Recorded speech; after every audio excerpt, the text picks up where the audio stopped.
Thanks for tuning in to Lotus Yoga Online. This is our first episode of our beginner yoga series, all about sun salutations. I'm going to offer you a couple different options for your sun salutation practice, and this is typically how all Vinyasa classes begin, with breath integration and then a warming up of the whole body, the whole system, through sun salutations. So we'll break down the postures that are included and then offer different variations or different modifications that you could be taking in your yoga practice.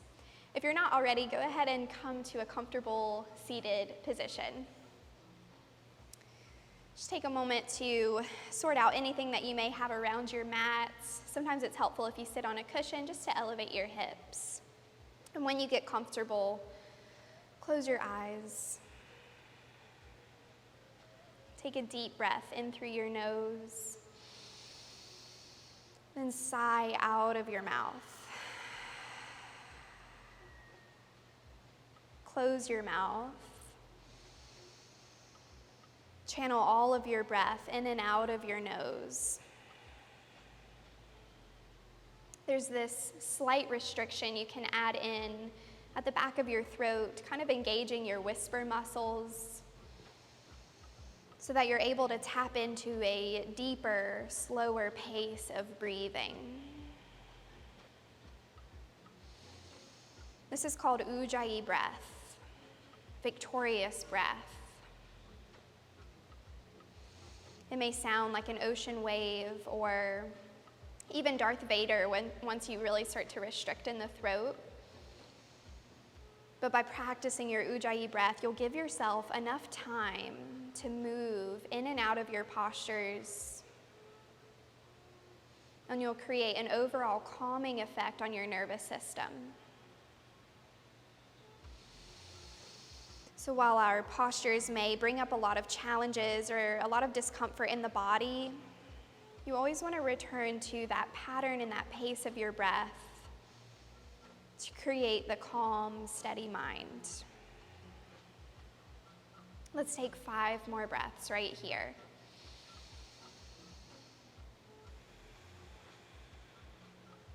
It's helpful to bring one hand to the low of your belly to make sure that you're breathing all the way down to the bottom of the lungs, expanding and contracting in your diaphragm.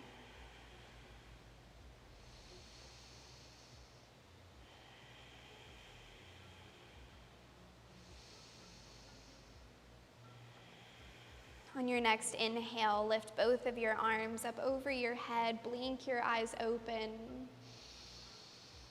Bring your hands together down to your heart, Anjali Mudra. Set a focus for your practice. You could call your focus your intention, your mindset, or your purpose. What do you wish to create? Let's take one more deep breath in through the nose, sigh out of your mouth.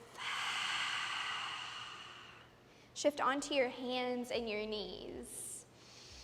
Ground your palms right underneath your shoulders and your knees right underneath your hips so that you have really stable, sturdy foundation. You can start any movement that feels natural to you. I always do an arching and rounding in my back. When you inhale, this is cow pose. And then when you exhale, round at your back, tuck your tailbone for cat. Let's move through 5 rounds of that movement. Try to pull your chest forwards when you look up, and then contract in when you round and exhale. Big breath for your cow, and big breath for your cat. If it's helpful, tuck your toes under at the back of your mat just to create 2 extra points of contact.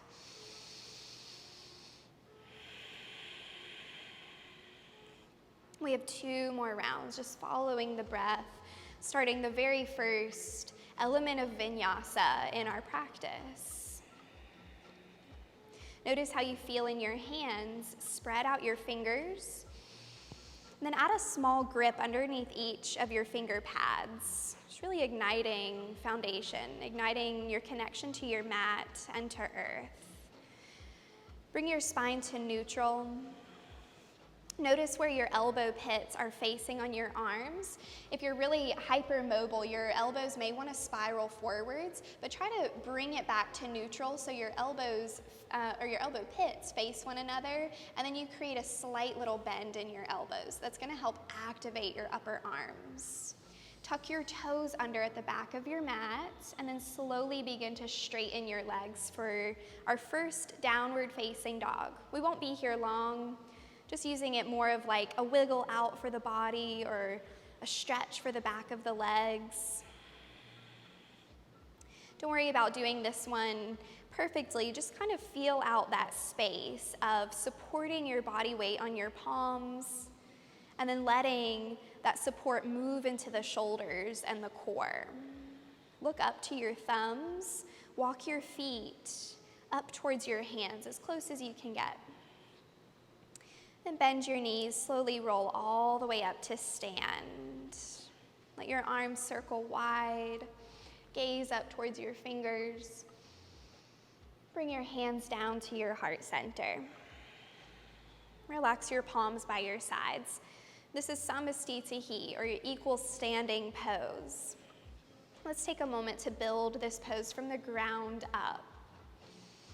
Look down at your toes, lift your toes up off of your mats, and then spread them out and place them back down. So you're really getting a bigger footprint, a bigger foundation, just by paying attention to how your toes root down.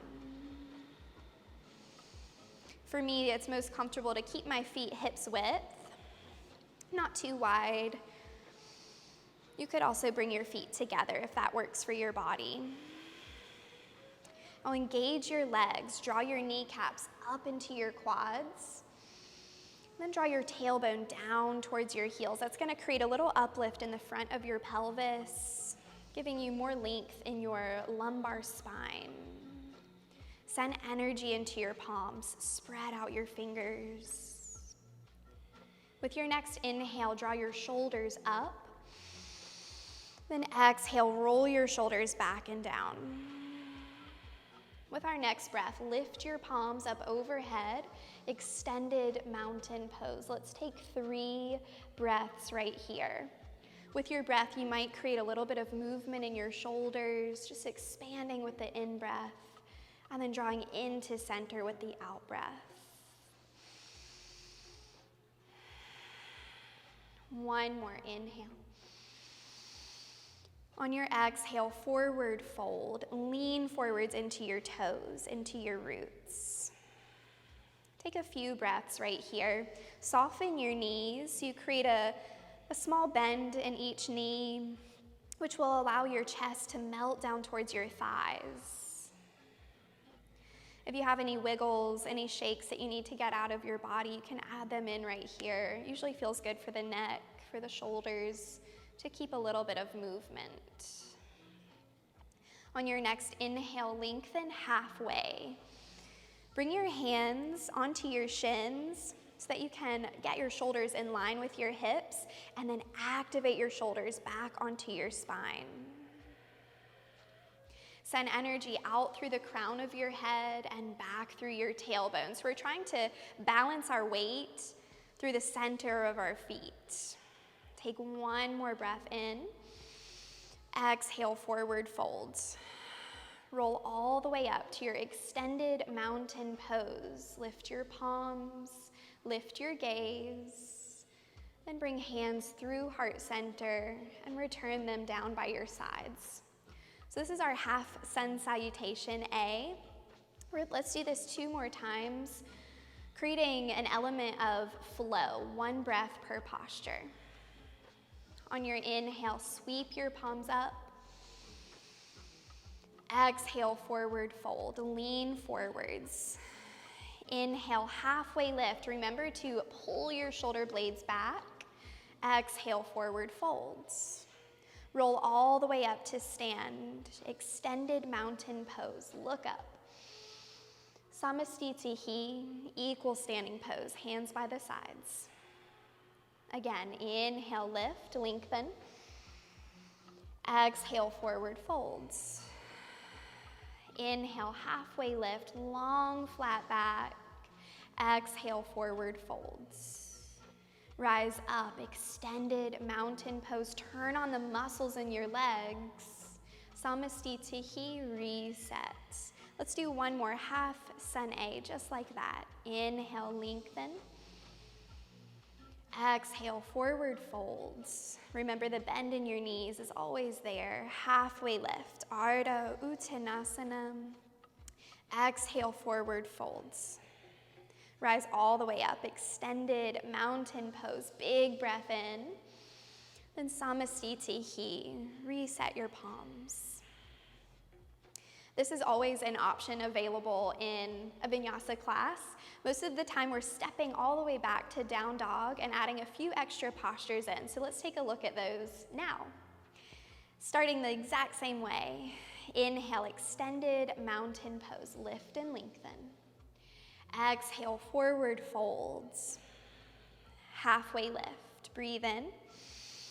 This time, bend your knees, plant your palms right underneath your shoulders, step one foot at a time, and then your other foot to match.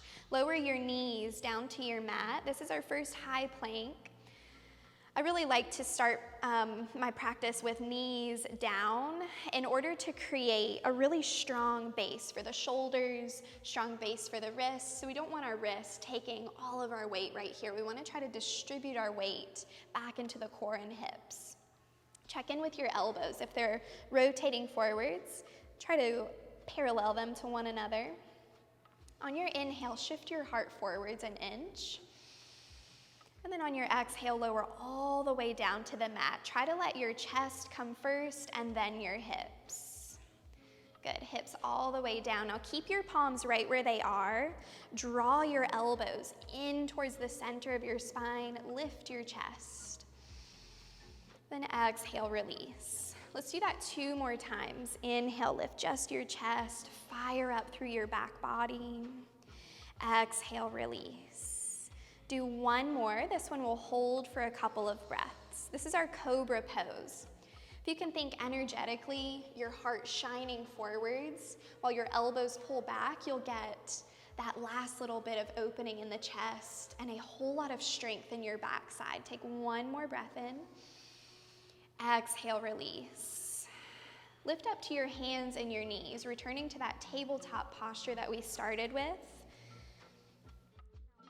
Tuck your toes, drive your hips back, coming into your downward facing dog. We're gonna spend a couple of breaths paying attention to our alignment in this downward facing dog. So at any time, if you need to come back to your knees and settle into your tabletop, that is totally fine. That's a perfect modification for this posture, especially as you start to build strength in your wrists, in your arms, your chest, and your core.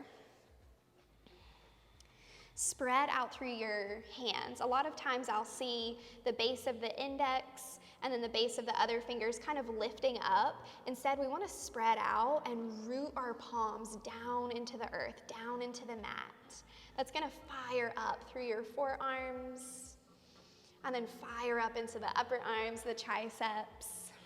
Take a small bend in your elbows and then wrap your elbows in before re-extending. You'll feel that fire all the way up into the shoulders, but it puts a lot of ease in your hands. Some of us come into our yoga practice with a lot of mobility, a lot of opening in our center. So if you feel like your chest is like going really, really far back, you want to try to back out a little bit and stabilize. Send your energy from your head all the way up to your tailbone, and then press back towards your thighs. Let's take about 5 more breaths. Misty is pretty experienced in her yoga practice. This is a posture she's probably spent like hundreds of hours in at this point. So she has really open hamstrings all the way down to her heels. You may not have that opening available just yet in your practice, so if you want to bend your knees and lift your heels up off of your mat, a lot of times that can help you get the length and the extension we're looking for in the low back and in the glutes without putting too much pressure or expansion on the hamstrings just yet. So it's a perfect modification to take, especially if your tighter area is your low back. Take one more deep breath in if you're still with us. Big exhale. Look forwards to your hands and step. That could be a couple steps or one big step. Lengthen halfway when you get there. Exhale, forward folds. Extended mountain, rise all the way up, look up. Samastitihi, reset. We're gonna take our practice through 2 more sun salutations. I promise we won't hold down dog quite as long as that first one. Just trying to unite our breath and build some strength while we do it. On your inhale, extended mountain, sweep your palms. Exhale, forward folds. Inhale, halfway lift. Plant your palms, step back. High plank, either with your knees down like we did before, or you could keep your knees lifted. As you exhale, pull your chest forwards. Let your elbows just gently graze the ribs. Inhale, upward facing dog or returning to our cobra. And let's pause here just for 3 breaths. In your up dog, if you end up not activating through your backside, your shoulders are gonna come really close to your ears. Yes, but instead we want to push down into the earth, hug our arms back towards the shoulders, and keep a lot of space in the neck. Tuck your toes, press back to your downward facing dog. Some people like to roll over their toes. Some people it's a little bit easier on the ankles to just simply step their feet. If you're in down dog or tabletop, take 3 full breaths.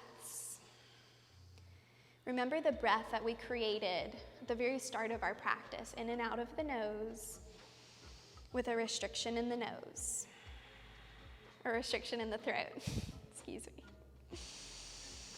Finish your exhale.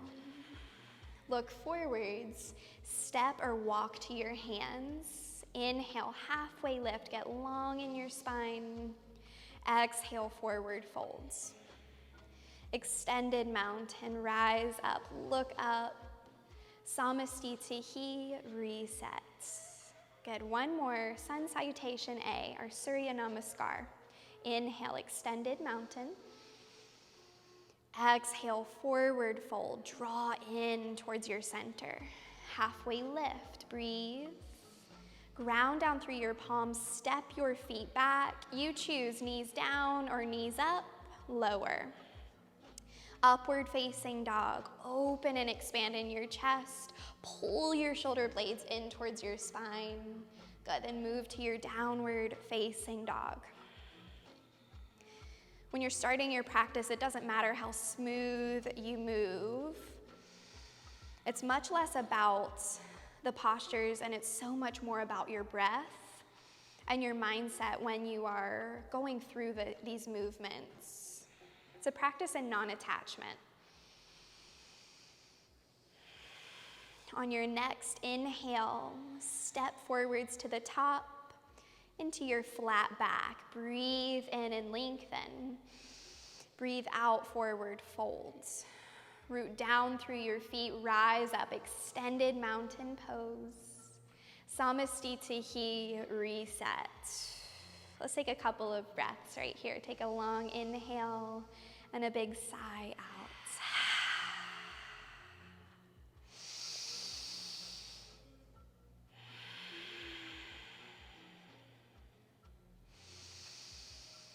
Moving on to a classical sun salutation. This one I include in a lot of our Vinyasa classes here at Lotus, just as an alternative to the traditional ways of movement. It's something that has built a lot more movement and opening in my hips, which usually feels pretty good to me at the start of a practice, especially if I've been sitting and working on my computer for a lot of the day. I always get requests for hip opening, so you can include that into your Sun Salutation practice. We're gonna start the same way as before with extended mountain pose. Inhale, lengthen, reach up like you could touch the ceiling. Exhale, forward fold. Draw your navel in. Halfway lift. Breathe in. Plant your palms right under your shoulders. Step just your left foot back all the way as far as you can, and then lower your left knee towards the mat. Come up onto your fingertips, almost like you're holding teacups underneath your palms.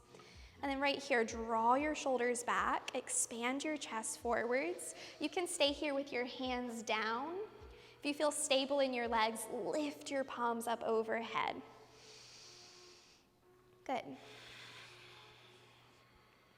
Bring your hands down to your thigh, interlace, and then back out of your front leg just a little bit, so you're working more towards 90 degrees in the front leg, and you're able to tuck your tailbone under. When you draw your tailbone down towards the earth, squeeze your glutes into center, so you're creating this whole back body activation, which should, in theory, intensify the stretch on your left hip flexor.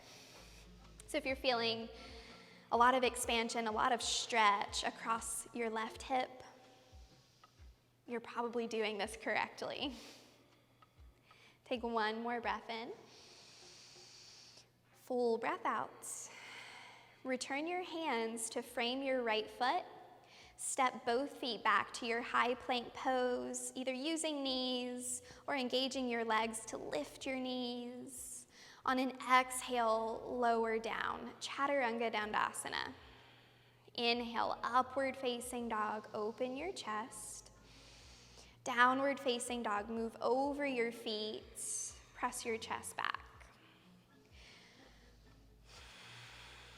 On your inhale, lift your right leg up high. On your exhale, step your right foot up towards your right wrist as far as you can. Good, now step your left foot forwards. Halfway lift, inhale. Forward fold, exhale. Rise all the way up, extended mountain pose. We'll go right into the other side. Exhale, forward folds. Halfway lift, breathe in. Ground your palms, step just your right foot back this time so the left foot stays forwards. Release your right knee to the mat. Teacup your palms, come onto your fingers, open your chest. Remember, you can stay here if you need the extra foundation of your hands, or lift your palms high on an inhale.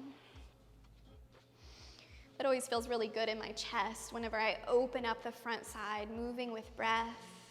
Let's stabilize our hips by bringing hands down to the left thigh, interlace your fingers, and then back out of the left hip just a little bit. Draw tailbone down towards the earth, squeeze your glutes into the center line. You'll feel that fire up your quads, maybe even fire up the left calf. Most of our postures, we are drawing our energy back into the center. The center is the center line of your body, your spinal column, however you want to look at it in your own body. Take one more breath in. Send the crown of your head a little bit higher. On your exhale, plant your palms, step back to your high plank pose. Then exhale, low plank. So in low plank, we're hugging our elbows in, just lowering the shoulders in line with the elbows, and then press through. So I don't want you to get in the habit of like cheating that posture or rushing that posture. Instead, you would want to take it a step back and use your knees or lower all the way to the belly. Good, let's push back to downward facing dog or your tabletop, depending on how you feel at this point in your hands and in your shoulders.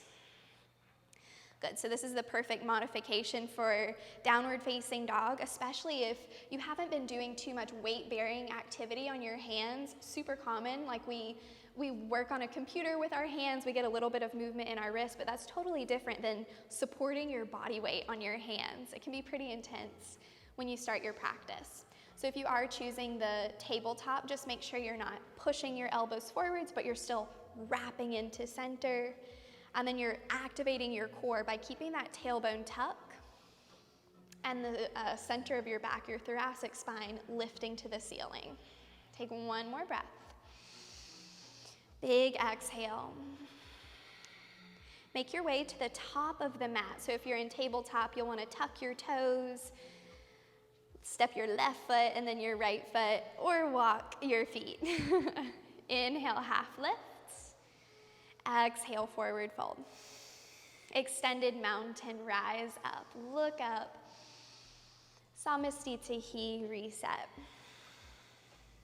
There's so many ways to go about your practice. Sometimes, especially if you're practicing at home right now and you're following videos for the very first time, understand that you do not have to follow exactly what they're saying, especially because nobody is like there watching you taking tally. Nobody takes tally of you in a public class either. So there's always, let's see, how many people are there in the world? There's like over 7 billion people. So I like to think that there's 7 billion ways to practice yoga. So if I say step 1 foot forwards and already you were walking or you were taking the other leg, you don't have to go back and reset. Whatever you do is absolutely perfect because you're honoring your body with where you are that day. I'm gonna give you one more Sun Salutation. The step back variation that we just did is a modification for a Sun Salutation B. There's a couple extra steps that are involved in it, but you're still getting the same movements and the same strength and expansion in your hips, especially if you're newer to your yoga practice. That will be a really great starting point for your Sun B. Okay, Sun B starts with a chair pose. You can either walk your feet together if that feels good in your body or keep them right under your hips. Bend your knees and imagine you're sitting back into like a preschool-sized chair. So not just like a big lazy boy, but like that teeny tiny little chair where you want to squeeze into center, draw tailbone down, and then on your inhale, lift your palms up overhead. Exhale, forward folds. Halfway lift. Inhale, get space in your body. Ground your palms, step back to your high plank pose. Sometimes I like to just hold my high plank and leave out the low plank. So this is always an option to take your few breaths while everyone else moves. And then send your hips high for downward facing dog. Bring your right foot all the way up towards your right wrist. We're gonna start this in high crescent lunge. So your back foot will stay just as it is with your heel stacking over your toes. Look forwards, engage your core, and then slowly bring your chest up over your hips. Good. Usually I like to keep a tiny little bend in my back leg. Then spread out through your toes. This is our high crescent lunge. Take a full breath in, full breath out. The biggest thing in your crescent lunge is that your hips are square, so you're getting a lot of expansion through your back leg and also a lot of power in your glutes. Take one more breath in. Bring your hands down to frame your foot, just for a little stability. Rotate your back heel down. So when you rotate your back heel down, you'll start to feel your left hip open a few inches. That is totally okay. So our back hip may open slightly. Gaze forwards and then slowly rise up for warrior one. We're working to square the chest and to draw the back hip forwards. It's not gonna go all the way forward and square, which is okay. So you're creating a slight little twist through your central channel. If this feels uncomfortable in your back foot, try stepping your front foot a little bit further towards that same side. So she's got her right leg forwards, so she takes her right foot over to the right side. And what that does is place your feet hips width, giving you a little more space for the back ankle. Good, yes, breathe. Always returning to the breath, especially sometimes when we hold a posture a little bit longer, you start to get that slow muscular burn. But instead of getting really frustrated at your body, you want that to like power up your breath, power up in the body. Good, on your next exhale, bring your palms down to frame your foot. Step into your high plank pose, big inhale. Exhale, low plank. Inhale, upward facing or the baby cobra pose. Drive back to your downward facing dog. In down dog, I always look either between my knees or I try to lift my gaze towards the navel. I don't always see my navel, but that just makes sure that my neck is neutral, spine is long. Take one more breath in. Full breath out. Step your left foot towards your left wrist, starting in high crescent lunge. Big breath in, lift your chest. Notice how in all of Misty's postures, when she's lifting her arms overhead, she's keeping her elbows straight, almost like she's creating that same imaginary foundation up in the sky as she gets down on the mat. So if you ever notice that your hands are kind of lazy, your wrists are breaking, or elbows are bent, immediately straighten and lift, and that's gonna bring this whole activated chain down into the earth. Good, bring your fingertips down to the mat. Rotate your right heel down the back, and then re-lift into your warrior one, Virabhadrasana A. There's a couple different lineages of Vinyasa practice, and they all have different variations of arms and of hands and of gaze. So I always teach all of my students to do what feels best in their body in that moment. Sometimes they'll keep their fingers spreading wide and their arms up like a V. And then sometimes I've got students that like to press their palms together because it keeps that foundation sensation, and then it gives them a little bit more opening through the sides. So my best advice is to find what works for you right now and then be open to let it shift with time. Notice if you're lifting out of your front knee, work on keeping your knee stacked right on top of your heel. Yes, we have 2 more breaths right here. If you did it on the other side and it really helped your posture, you can bring your left foot a little bit closer to the left edge, giving your hips a little more space to square up. On your exhale, plant your palms. Inhale, high plank pose. Exhale, lower down, half or all the way. Upward facing dog, press through. Downward facing dog, roll back. Take one breath in, one breath out. Shift your gaze forwards, walk to your hands. Halfway lift, breathe in. Forward fold, breathe out. Drive down through your feet, sit your hips back for chair pose, good. Then reset, Samastitihi, straighten your legs and relax your arms. We're gonna go through one more Sun B, and then we'll spend a little bit of time looking at our low plank and speaking to modifications for that posture. That one brings up a lot of frustration for a lot of students, and it takes a long time to really nail down, usually because we're moving really quickly through it.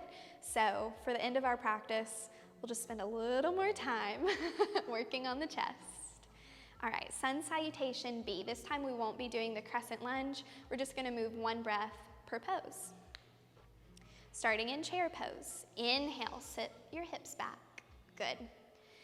Exhale, forward fold. Inhale, halfway lift, roll your shoulders back, expand your chest, plant your palms, step back, high plank. Exhale, low plank. Inhale, upward facing dog, gaze lifts. Exhale, downward facing dog. Step your right foot to your right hand, rotate the left heel down, then inhale, lift. Exhale, ground your palms, step into your low plank. Remember, heart comes forwards, elbows hug in. Upward facing dog, drop your shoulders down. Downward facing dog, lift. Left side, step your left foot, left wrist, press your right heel into the mat and lift up. Exhale, ground your palms, step back.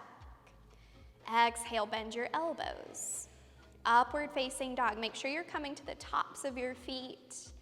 Downward facing dog, roll back. Just one breath in, one breath out. Gaze forwards. Move forwards to your flat back. Inhale, lengthen. Exhale, forward fold. Chair pose, bend your knees, lift your chest, then reset, samastitihi. Good work. Building a little heat. Oh yeah. Yeah. These movements are a complete practice in and of themselves.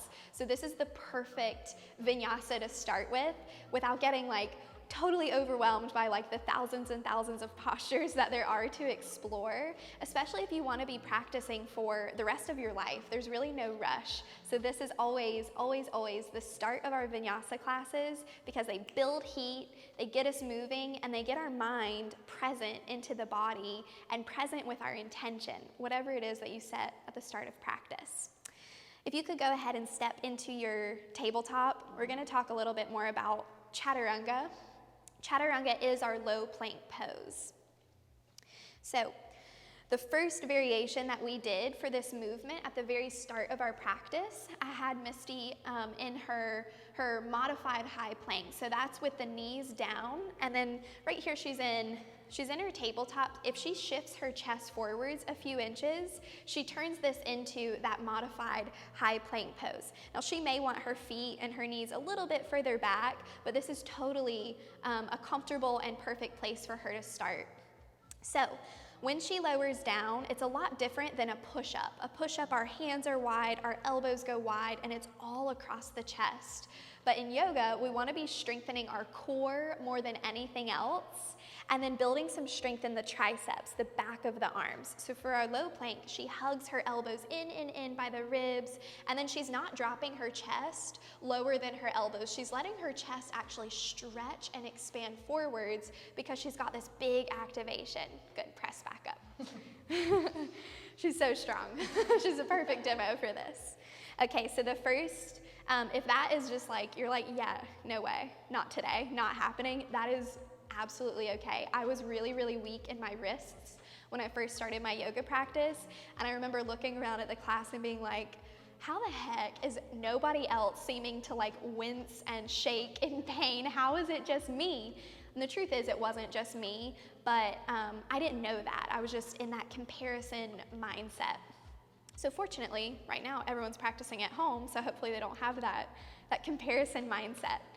So to start out, I always teach people to lower just all the way down to their mat, because what will happen if you're not quite strong enough in your upper arms or strong enough in your wrists is you'll wave your hips down and drop your hips and then kind of like ripple through. But that's going to put a little pinch in the low back, and we really want to avoid that. We want to build strength in the low back. So come forward slightly into that high plank. This time her hips are going to stay up. And as she bends her elbows, she's going to let her chest or her chin come all the way down before releasing her hips. Good. So she just went all the way down to the mat. And then from here, instead of pushing all the way up into her upward facing dog, since her hips and her belly and her ribs are down on the mat, we want to just lift the chest to strengthen here. So she squeezes her elbows in, pulls the shoulders down, and then lets her heart expand forwards. Good, then release. Come back up to your tabletop. So that is modification number 1. There's absolutely no reason to be doing like the hardest variation, especially if you're dropping your belly and you're losing that center of gravity control. So now Misty's going to show us this low plank with her knees down and then pushing into upward facing dog. All right, so she'll bring her chest forwards. Her exhale, she's just lowering halfway, shoulders in line with the elbows. And now instead of dropping her hips, she's gonna come onto her shins, straighten her arms as her hips pull towards her wrists. Good, so her thighs are off of the mat, her knees are off of the mat. She's getting this big stretch for her shins and a lot of power through the whole back line. Good, press the crown of the head to the ceiling and then release. We always move into down dog or tabletop from that pose. Good. How did that feel? Good? Yeah. This is a lot on your wrists, so just as Misty is like taking some rest for her wrists and stretching out the back of your hands, remember you can always do that throughout your practice. All right, we're gonna move one more time, this time from high plank into low plank, upward facing dog, and downward facing dog. All right, in her high plank, notice how she's got one line of energy from her shoulders, through her hips, to her heels. All right, a lot of times I see people's hips sag a little bit, which is putting that pinch in the back, or I see people pike their hips up a little bit too high. That's okay when you're in the high plank, but remember in the low plank, we wanna smooth it back out to that flat, straight line. Good. Inhale, open chest forwards. Exhale, bend halfway. See her hips stayed in line. Upward facing dog, she comes to the tops of her feet. And then downward facing dog, she steps over her toes. Good. Come down to your knees. Rest into a child's pose. In your child's pose, it always feels good to bring your knees a little bit wider, just so you have a little more space for your trunk, for your belly to come down towards the earth. That will also deepen the opening that's happening in your hips right here. If you feel really, really exhausted in your shoulders, you can always bend your elbows and create more of like a surrendering sensation in the body. Usually when we're starting off our practice, we start with this pose and we ignite in this pose by pushing down into the palms and letting the elbows lift. It mirrors that same sensation that you create in downward facing dog. Let's take 3 more breaths, just settling the energy, giving a little bit of ease in the hips. At any time, if this posture is too difficult, if it's bringing up a lot of discomfort in your knees, you can always keep your hips elevated, or you could even tuck your toes. I know some people like to put a pillow underneath their hips, kind of between heels and bum, and that just gives them a little bit more space for their knees. Good. Slowly roll up and then bring your feet forwards, coming to a comfortable seat. We're gonna do just a brief little closing to this practice. If you stuck with us and went through all of the modifications and all of the flow that we built, it's good to wind down your practice just as you built it up, kind of following like a little bell curve. That's how I like to think of my yoga practice. Start slow, end slow. All right, this is Baddha Konasana, soles of the feet together, and then knees just butterflied open. Bind your hands on your shins or your knees, and then roll your shoulders back. Lift your chest. On your exhale, round. Do that a few times. Inhale, lift. Exhale, round. The similar movement and sensation to our cat-cow, just with a different center of gravity. Take one more inhale. This time forward folds, exhale. You can keep your bind on your feet or extend your arms out long. Work away from forcing yourself into posture. And as we wind down, welcome yourself into posture. So there's no force, there is just ease. Breathe in, breathe out. Slowly roll up. Hug your knees into your chest, hold just behind your thighs, round at your back, and then come all the way down onto the mat. One vertebra at a time, just taking your time to lengthen out. Slowly extend your arms out over your head. Take a full body stretch. Big inhale. Sigh out of the mouth. Hug your right knee into your chest. Bring your leg over to the left side for a spinal twist, spinal rinse. It's okay if your if your leg is kind of hovering in air, hovering in space, if you do have a pillow or a set of yoga blocks at home, it's nice to put that support underneath your thigh, underneath your knee, so that there's not too much pressure from gravity. If it feels okay in your right shoulder, bend at your elbow and then hold the corner of your mat and try to root your right shoulder back down into the earth. Slowly unwind. Switch legs. Hug your left knee in.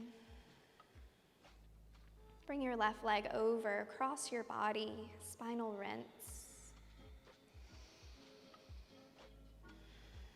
Remember, there's no right or wrong. There's no way that you should be doing your postures or should be doing your practice. What you have done on your mat today is enough.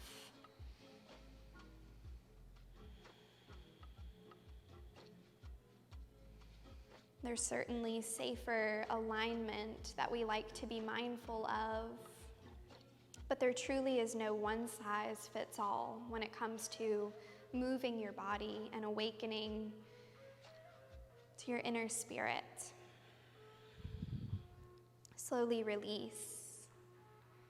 Hug both of your knees in. Give yourself a big hug. Curl up into a tight little ball and notice how it feels to breathe when you take up like as little space as possible. For me, it feels really restricted, feels really closed. Take one more breath. Then exhale, open up for your Shavasana, your final resting posture. You can bring your legs wide, your arms wide. Tuck each of your shoulders underneath. And notice how it feels to breathe when you allow yourself to take up space. Inhale. Sigh out. Close your eyes. Return to a natural, easy state.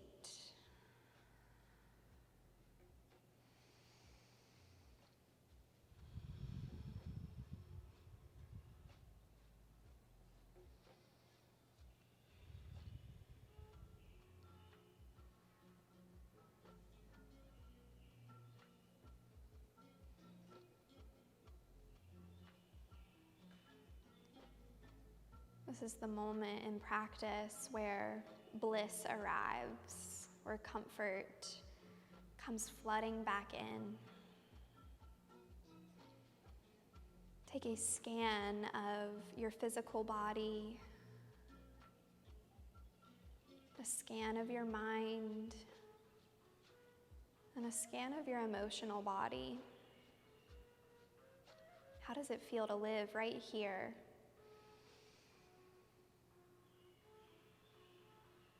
One more breath in.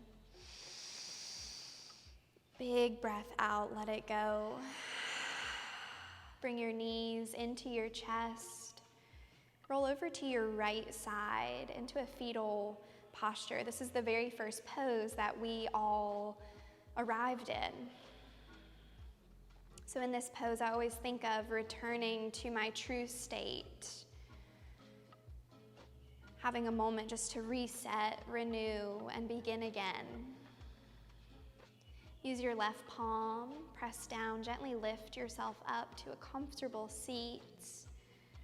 You can open your eyes or keep your eyes closed and bring your hands to your heart. Seal your practice with an intention. How do you wish to feel for the rest of your day? And how do you want to share that with others? Take a deep breath in. Sigh out. Namaste. Take a small little bow. Honor yourself. Honor the work.